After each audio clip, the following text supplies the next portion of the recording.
Good morning sa inyo mga tol, at for today's video ay everyday okay.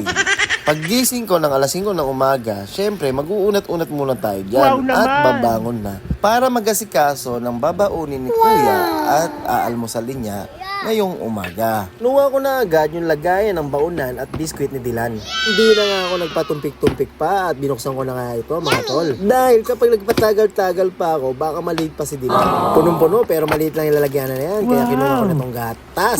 Sinunod ko na nga itong Coco Crunch. At syempre, kinuha ko na rin itong wafer na dadalhin ni Dylan. Syempre hindi lang yan kasi kukulangin talaga sa kanya yan. Kaya ito may java cake din siya. At ayun, sinarado ko na at kompleto na ang babaunin ni Dylan para sa school niya. All set na tayo, kaya ibabalik ko na to doon sa lagayan. Syempre, kinuha ko na itong baso para i-prepare ko naman yung almusal ni Dylan. Dahil hindi namin afford ang fresh milk, Birds 3 ang ginagamit namin.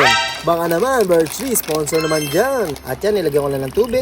Prepare na ang gatas ni Dylan. Agad kong kinuha yung kutsara para haluin itong gatas. Siyempre, halo dito, halo doon. Sabay kuha nitong mangkok para dun sa Coco Crunch ni Dylan. Dahil ayaw ko pinag-aantay si Dylan, tulad ng pag-aantay mo sa girlfriend mo. Nilagay ko na yung Coco Crunch sa mangkok at nilagyan ko ng kutsara, sabay ilagay ng gatas para makain na to ni Dylan. At yan si Dylan, inaantok-antok pa nga. At medyo bangag talaga siya, di ba? Yan ang napapala ng late na tutulog. At yan, nilagay ko na nga pala yung baon niya sa bag niya. Siyempre, nilak ko na rin to para all set na at hindi niya na makalimutan. Dahil na-prepare ko na lahat ng kailangan na dali ni Dylan, pinaliguan ko na siya at bibihisan ko naman siya ngayon.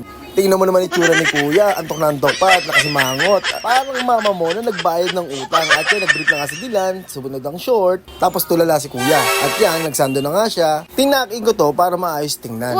At pagkatapos yan, dumiretso kami sa lababo para mag-toothbrush si Kuya. Ako na nga pala nag-toothbrush sa kanya kasi para mas mapabilis. Dahil nagmamadali na nga kami.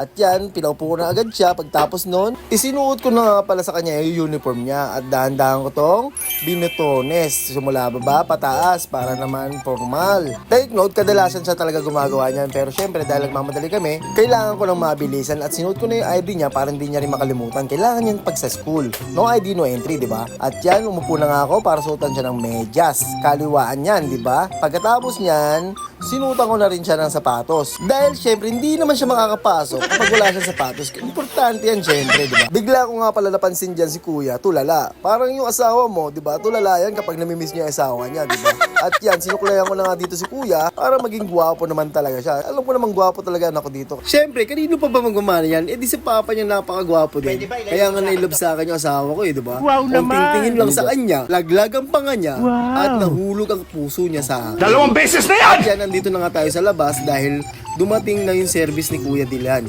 Nagsiservice nga pala siya tricycle simula dito sa bahay hanggang sa school niya. At yan, babay na Kuya, hanggang dito na lang po ang vlog natin. Bye-bye! Ingat! Bye.